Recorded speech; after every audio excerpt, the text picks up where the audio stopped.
একজন গরিব জেলে, সে প্রত্যেক দিন সকালবেলা তার বাড়ি থেকে জালটা কাঁধে করে নিয়ে মাছ ধরার জন্য নদীর দিকে যাইতে থাকে।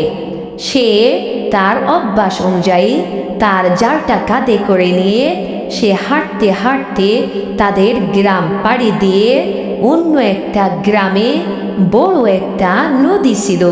ওই নদীতে অনেক মাছ পাওয়া যাইত। সেজন্য সে অনেক কষ্ট করে হাঁটতে হাঁটতে সেই নদীর কাছে যায় মাছ ধরার জন্য। সে ওই নদীর কাছে গিয়ে দেখে অনেক মাছ লাফালাফি করতেছে। সে মাছগুলো দেখে অনেক খুশি হয়ে যায়।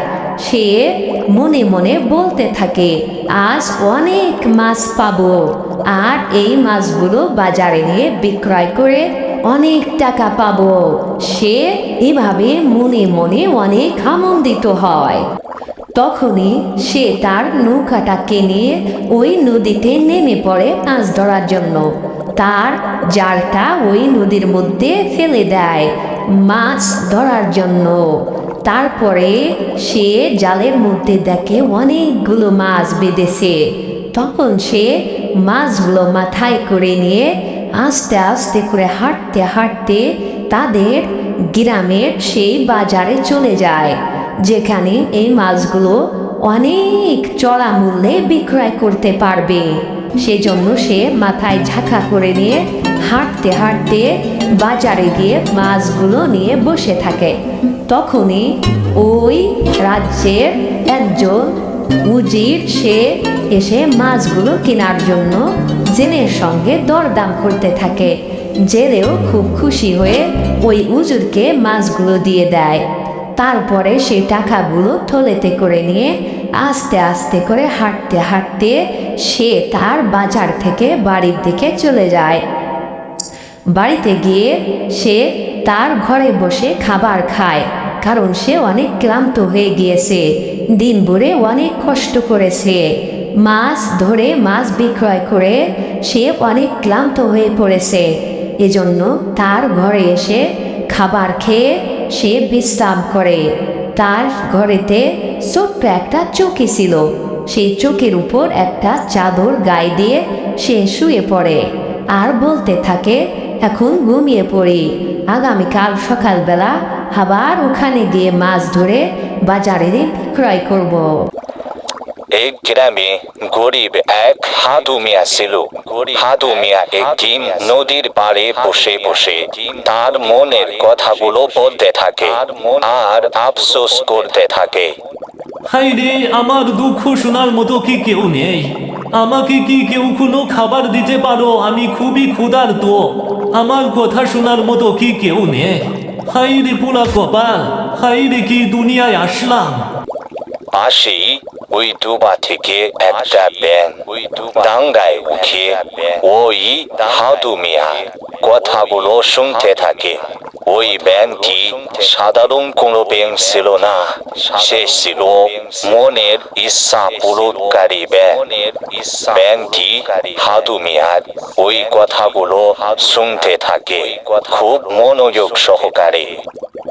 হাদু মিয়া ওই ব্যাঙটাকে বলতে থাকে, ও ব্যাঙ ভাই, ও ব্যাঙ ভাই, তুমি কি আমার মনের দুঃখ বুঝতেছো? তুমি কি কোনোভাবেই আমাকে একটু সাহায্য করতে পারো? আমি অনেক দিন কিছু খাই না। তখন ওই ইচ্ছাধারী জাদুর ব্যাঙটি তার মনের দুঃখ বুঝে তার সামনে একটা ফুলের দশদারখানা বিছিয়ে দেয়। এটা দেখে আলো অবাক হয়ে যায়, এটা তো কোনো সাধারণ ব্যাঙ নয়, এই ব্যাঙ তো আমার মনের আশাও পূরণ করতে পারবে। তখন হাদু মিয়া ব্যাঙটিকে বলে, ও ব্যাঙ ভাই, আমি খুবই গরিব, আমাকে কোনোভাবে কি সাহায্য করতে পারো? তাই যখন বলে সঙ্গে সঙ্গে ব্যাঙটি তাকে অনেকগুলো সোনা উপহার দেয়। সেটা দেখে খুবই ঘাবড়ে যায় যে আসলে তো এটা সাধারণ কোনো ব্যাঙ নয়, আমার ভাগ্য আজ থেকে পরিবর্তন হয়ে যাবে। তখন সে খুশিতে আত্মহারা হয়ে যায়। ব্যাঙটি তাকে বলতে থাকে, শোনো, এটা তোমাকে দিলাম, আজ থেকে তোমার দুঃখ দূর হয়ে যাবে, আর বেশি লোভ করবে না, বেশি লোভ করা মোটেই ভালো নয়। ব্যাঙটি তাকে আরো বলতে থাকে, শোনো, তোমাকে যে মোহরগুলো দেওয়া হয়েছে এইগুলো বাজারে বিক্রয় করে তুমি আজ থেকে বড়লোক হয়ে যেতে পারবে, ঠিক আছে? তোমার সমস্ত দুঃখ দূর হয়ে যাবে।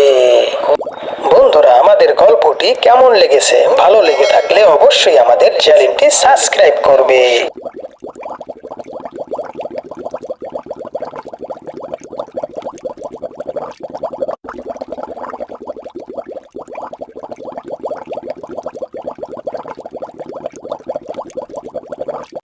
ছোট্ট একটা গ্রামের লোকেরা খুবই পরিশ্রমিক ছিল। তারা সকালবেলায় তাদের ঘর থেকে বের হয়ে যেত কাজের উদ্দেশ্যে। তারপরে লোকেরা বিলে গিয়ে তাদের জমিতে কাজ করত, অনেক পরিশ্রম করত। তারপরে তাদের জমিতে ফসল ফলাইতো। এভাবেই তাদের জীবন চলতে থাকে। আর রাখালেরা সকালবেলায় তাদের গরু নিয়ে মাঠের দিকে যাইতে থাকে গরুকে ঘাস খাওয়ানোর জন্য, যাতে করে গরুটা অনেক তাজামোটা হয়। ওই গ্রামে বড় একটি শিয়াল ছিল। শিয়ালটি খুবই চতুর ছিল। ওই গ্রামে একটা সরস পাখি ছিল। সারস পাখিটি খুবই সুন্দর দেখতে ছিল। তখন ওই সারস পাখিটিকে খাওয়ার জন্য ওই শিয়ালটি উঠ পেতে বসে থাকে। তখন ওই গ্রামের লোকেরা সারস পাখিটিকে বাঁচানোর জন্য এগিয়ে আসে। ওই গ্রামের একজন শিকারী, সে কাঁধে করে নিয়ে তীর আর ধনুক নিয়ে সরস পাখিটিকে বাঁচানোর জন্য যাইতে থাকে। সে আস্তে আস্তে করে সেখানে পৌঁছে যায় আর তার ধনুক থেকে তীরটা বের করে ওই শিয়ালের দিকে ছুঁড়ে মারে। শিয়ালও ভয়তে সেখান থেকে পালিয়ে যায়। বন্ধুরা, আজকে তোমাদেরকে একটা কচ্ছপের গল্প শোনাবো। ছোট্ট একটা জলাশয়ের পাশে একটা কচ্ছপ বসবাস করত। কচ্ছপটার অনেক বয়স হয়ে যাওয়ার কারণে সে দীর্ঘতি হয়ে গিয়েছে।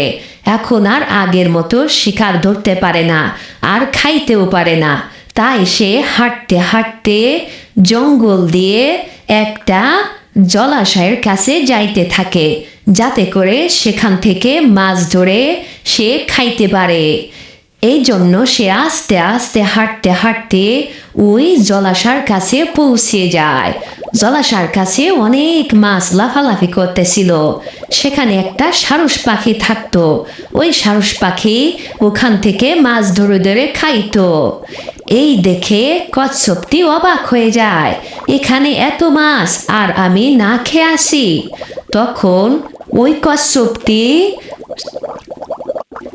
সরস পাখিকে ডেকে ডেকে বলতে থাকে, সরস পাখি ভাই, সরস পাখি ভাই, আমি আজ অনাহারে রয়েছি, কিছুই খাইনি।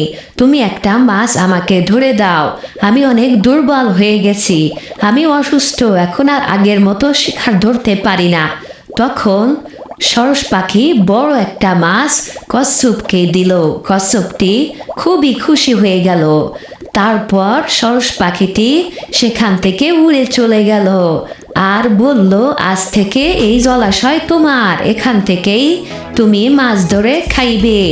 তাই বলে সরস পাখিটি উড়তে উড়তে সে এই জঙ্গল থেকে অন্য একটা জঙ্গলের দিকে যাইতে থাকে।